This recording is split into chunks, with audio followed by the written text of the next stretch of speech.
ముందుగా వేదిక టీవీ ప్రేక్షకులకు స్వాగతం. వేదిక టీవీ చేపడుతున్న సర్వే ఏదైతే ఉందో ఇది కేవలం ప్రజల అభిప్రాయాలు మాత్రమే. వేదిక టీవీ అభిప్రాయం కాదు.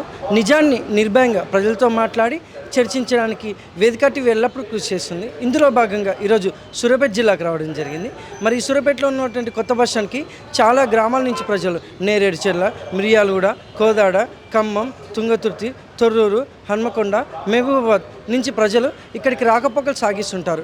మరి ఇక్కడికి వచ్చిన ప్రజలతో మాట్లాడి కాంగ్రెస్ హయాంలో రేవంత్ రెడ్డి గారి పాలన విధి విధానాలు ఏ విధంగా జరుగుతున్నాయి, మరి అలాగే రేవంత్ రెడ్డి గారు ప్రవేశపెట్టిన ఈ 6 గ్యారెంటీలు ప్రజలకి లబ్ధిదారులకు ఏ విధంగా లబ్ధి చేకూరుతున్నాయి, మరి అలాగే గతంలో కేసీఆర్ గారి పాలన విధి విధానాలు ఏ విధంగా జరిగాయని ఇక్కడికి వచ్చిన ప్రజలతో మాట్లాడి వాళ్ళ యొక్క అభిప్రాయం తెలుసుకునే ప్రయత్నం చేద్దాం. నమస్తే సార్. నమస్తే అండి. మీ పేరు సార్? వెంకన్న అండి. ఏం చేస్తుంటారు? ఇరిగేషన్ డిపార్ట్మెంట్ అండి. గ్రామం మండలం పెన్బాడ్ మండలం, దోసపాడు గ్రామం. సీఎం రేవంత్ రెడ్డి గారి పాలనపై మీ అభిప్రాయం ఏంటి సార్? సీఎం రేవంత్ రెడ్డి గారి పరిపాలన ప్రతిదీ పాత గవర్నమెంట్ అప్పులు చేసిపోయింది అని వాళ్ళ మీద సాకు చూపిస్తున్నాడు.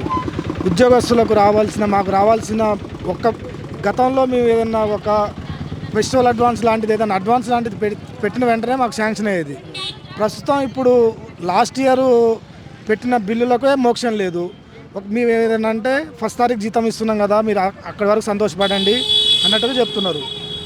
వచ్చేసి మా ఫ్యామిలీస్ మేము దాచుకున్న డబ్బులు జీపీఎఫ్లో కానీ అట్లాంటి డబ్బులు మేము తీసుకోవడానికే మాకు చాలా ఇబ్బంది పడుతున్నాం. మేము ఇటువంటి పరిస్థితుల్లో మేము ఎవరిని అడగాలి అంటే ఎవరిని అడుగుతాం? గవర్నమెంట్ని అడుగుదామంటే ఆయన సీఎం రేవంత్ రెడ్డి గారు చేతులు ఎత్తేసి నా వల్ల కావట్లేదు మీరే చెప్పండి అని చెప్తున్నాడు.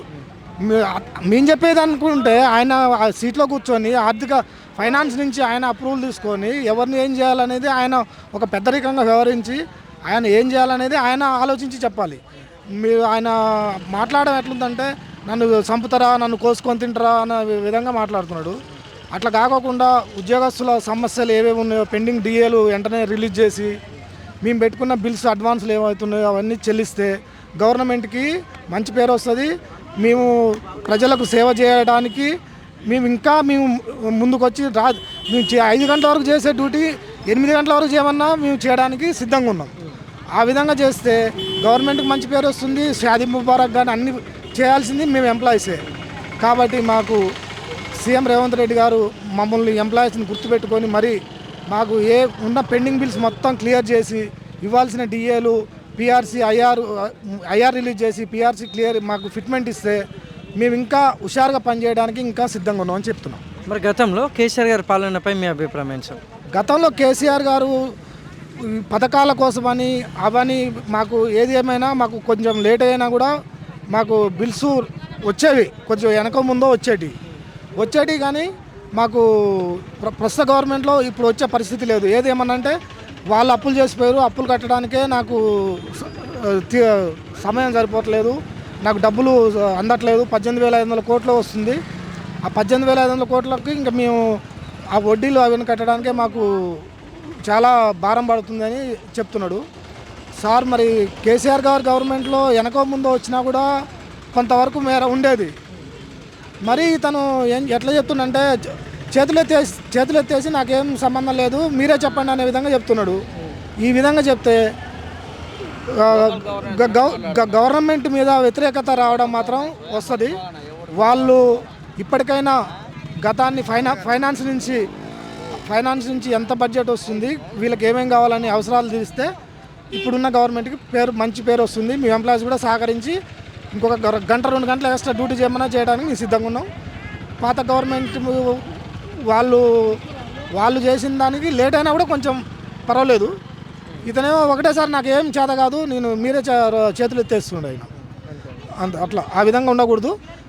ప్రజలకు అవసరాలు తీర్చేది ఎంప్లాయీసే.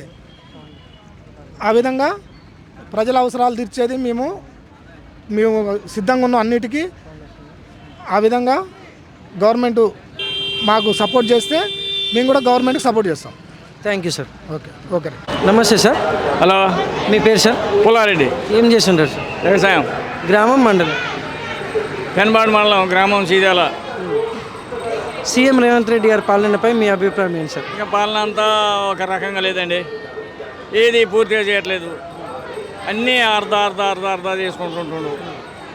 ఏది పూర్తిగా నిండుగా ఉండలేదు. వ్యవసాయం అన్నాడు, వ్యవసాయానికి అది అన్నాడు, ఇది అన్నాడు, ఇది లేదు, అది లేదు, ఏది లేదు, ఎక్కర్లేదు, అన్నీ అక్కడనే పోతున్నాయి. ఏది చేసినా ఒకటి పూర్తిగా చేస్తే బాగుంటుంది. ఏది చక్కగా కొసకల్ల చేయట్లేదు. గ్యాసు ఫ్రీ అన్నాడు, అది సరిగా లేదు. ఆడవాళ్ళ బస్సు ఫ్రీ ఒకటే పక్కాగా ఉంది, మొదటిసింది. ఇంకా మిగతా అన్నీ సగం సగం సగం సగం పెండింగ్లే ఉన్నాయి. ఉన్న వరకు ఉన్నది నేను చెప్పిన సరే, పాలన అయితే మంచిగానే అనిపిస్తుందిలే, కానీ ఒక రకంగా చేసే ఏది పూర్తిగా చేయట్లేరు. ఇప్పుడు రాహుల్ గాంధీ ఏందో ఇండ్ల పథకం అన్నాడు, ఆ ఇండ్ల పథకానికి ఏది చక్కగా చెప్పినా ఏది చేసేయట్లేదు. ఉన్నోడెవడు లేనివాడెవడు అనేది తెలియట్లేదు, ఏం చెప్పట్లేదు, ఏది సరిగా లేదు. ఉన్న వాస్తవం అది. ఇంకా మరి గతంలో కేసీఆర్ గారి పాలనపై మీ అభిప్రాయం ఏంటి సార్? కేసీఆర్ గారి పాలన అంటే కేసీఆర్ గారి పాలన కూడా అంతా రకరకాలుగా అన్నీ ఏదో ఒకటి అంటనే ఉంటారు, పోతూనే ఉంటారు. కేసీఆర్ గారి పాలన అంతలే ఉంది, ఏదంతలే ఉంది. ఇక ఆయన 10 ఏళ్ళు చేసిండు. ఇక జాబులల్లో కొద్దిగా దెబ్బ కొట్టిండు. ఇక ఈయన వచ్చిన కాంచి కూడా మంచిగానే అనిపిస్తుంది, కానీ ఒక రకంగా ఇక ఎన్ని మంచిగా 10 ఒకటి తప్పిపోయినా అంటనే ఉంటారు. ఎంత మంచిగా చేసినా ఒకడు అంటనే ఉంటాడు, పోతూనే ఉంటాడు. కానీ ఈ కాంగ్రెస్ పాలనలో అన్ని బాగానే ఉన్నాయి. కానీ నేను ఇప్పుడు రాహుల్ గాంధీ ఇండ్ల పథకాన్ని గురించి ఏమీ సరిగా చెప్పట్లేదు సరిగా. ఎక్కడిదక్కడనే ఉంటుంది, ఆడేసిన దాన్నే ఉంటుంది. అదొకటి. ఇప్పుడు ఉత్తమ్ కుమార్ రెడ్డి ఏదో నీళ్ళు అంటుండు, నీళ్ళు అది ఏది సరిగా తెలియదు. ఆంధ్ర వాళ్ళకి నీళ్ళు ఎక్కువ పోతున్నాయి, మన తెలంగాణ మొత్తం ఎండిపోయేటట్టుంది. తెలంగాణకి తీరని న్యాయం అయింది నీళ్ళు రాకపోతే. నీళ్ళు వింటేనే అన్ని రకాలుగా అందరం బతాం. ఆ నీళ్ళ ప్రాబ్లం పెద్దది, అదొక్కటి సాల్వ్ అయితే మనకు వాళ్ళు ఏదన్నా చేయని ఎట్టనా కానీ నీళ్ళది ఒకటి మాత్రం కాంగ్రెస్ ప్రభుత్వం నీళ్ళది మంచిగా చేయాలి. Thank you sir.